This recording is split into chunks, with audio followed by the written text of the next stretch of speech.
نے، دشت تو دشت ہے دریا بھی نہ چھوڑے ہم نے، پہرے ظلمات میں دوڑا دیے گھوڑے ہم نے، دشت تو دشت ہے دریا بھی نہ چھوڑے ہم نے، پہرے ظلمات میں دوڑا دیے گھوڑے ہم نے۔ کیوں رضا آج گلی سونی ہے، کیوں رضا آج گلی سونی ہے، اٹھ میرے دھوم مچانے والے، اور میں مجرم ہوں آقا مجھے ساتھ لے لو، کہ رستے میں ہے کیا بجا کھانے والے۔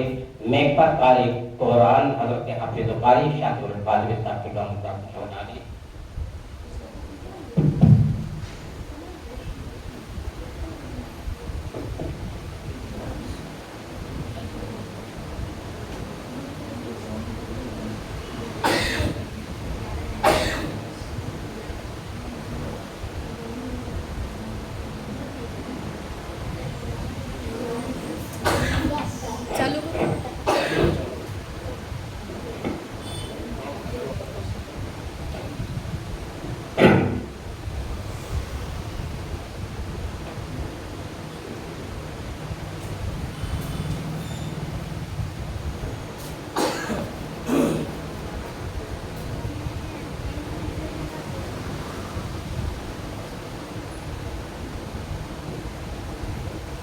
محترم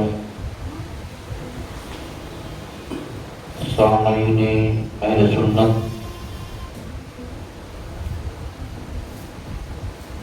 برادر اکبر صاحب الفضیلت حضرت علامہ مولانا جمال احمد صاحب قبلہ قادری مدد اللہ نورانی اور اس دارالعلوم کے ذمہ داروں میں سے ہمارے محترم فضل خان صاحب قبلہ و دیگر سامعین سنت، السلام علیکم ورحمۃ اللہ وبرکاتہ۔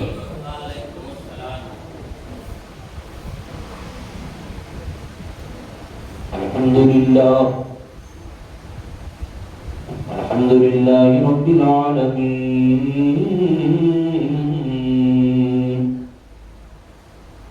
والعاقبة للمتقين والصلاة والسلام على سيد الأنبياء والمرسلين، أما بعد، فقد قال الله تبارك وتعالى في القرآن العظيم والفرقان الحميد،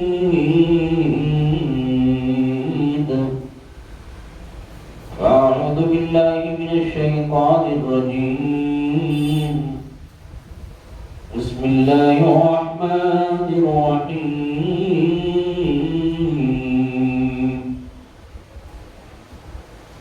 ولا تقولوا لمن يقتل في سبيل الله أموات بل أحياء ولكن لا تشعرون۔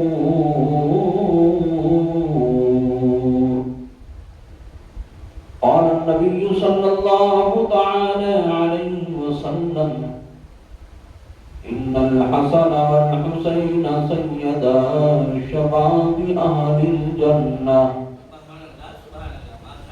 صدق الله العظيم وصدق رسوله النبي الأمين المكين الكريم، ونحن على ذلك لمن الشاهدين والشاكرين، والحمد لله رب العالمين۔